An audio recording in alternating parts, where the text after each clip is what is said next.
tool to achieve personal gains at the interests of the people of Kenya. Fellow Kenyans, now let us move in and ask Mr. William Ruto the hard questions he deserves. But before that, let me give credit where it is due.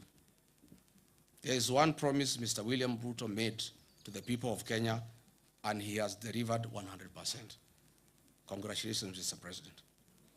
Mr. Ruto, you promised to permanently retire the late Prime Minister, Right Honorable Raila Odinga, in Bondo and finish ODM. You have succeeded in both. Odinga is permanently retired in Bondo and ODM is no more. There are many prominent deaths that have occurred in Kenya and they have not been resolved. Kenyans want to know what happened to Raila Odinga. Why were the medical doctors of the late Prime Minister denied access to him at the last hours? Why did he have doctors from Nairobi West Hospital, a hospital closely associated with William Ruto, than his own doctors? Why were the instructions of Raila's doctor ignored that Raila shouldn't travel? Raila Odinga was a respecter of Luo traditions and custom.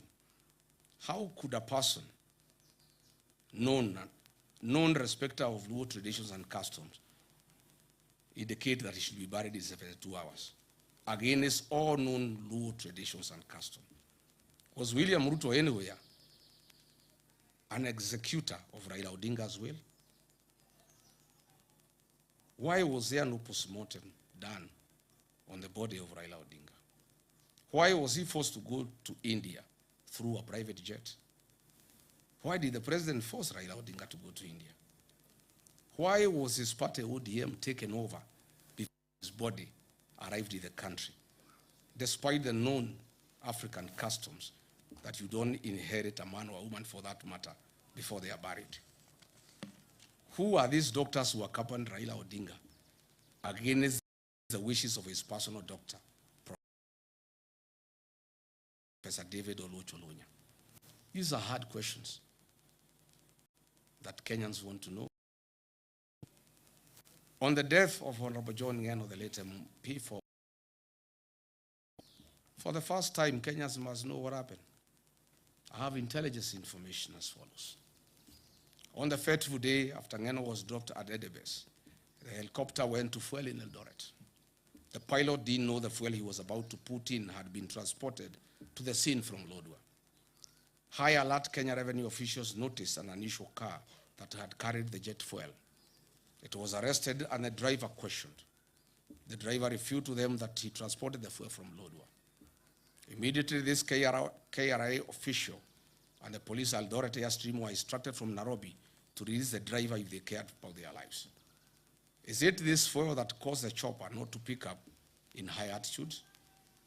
Is that why the pilot first came down and tried again to pick up? These are fundamental questions. What did Kipchumba Murkomen know about the people who called this KRA officer and the police at Eldoret Airstream officials? Can KEA produce the CCTV footage at the facility on this fateful date? We are still waiting for a report on what killed Johana Ngeno. We must not forget about our gallant General Francis Ogolla, the decorated Top Gun who had a stellar 40-year career in the military and perished in 2024 in an air crash. Unfortunately, to date, Mr. William Ruto, the Commander-in-Chief, has failed to release the aircraft accident investigation report to the country. Kenyans are demanding for answers. General Ogolla was not an ordinary citizen. He died in active duty and service to the nation.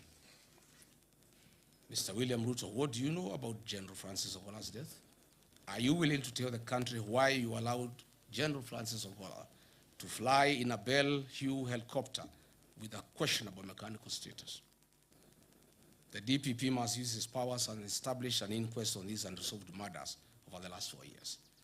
The people of Kenya have told me to demand on their behalf a public inquest on the death of Raila Odinga and all the high-profile questionable deaths in Kenya that have occurred in the last 4 years of William Ruto's presidency.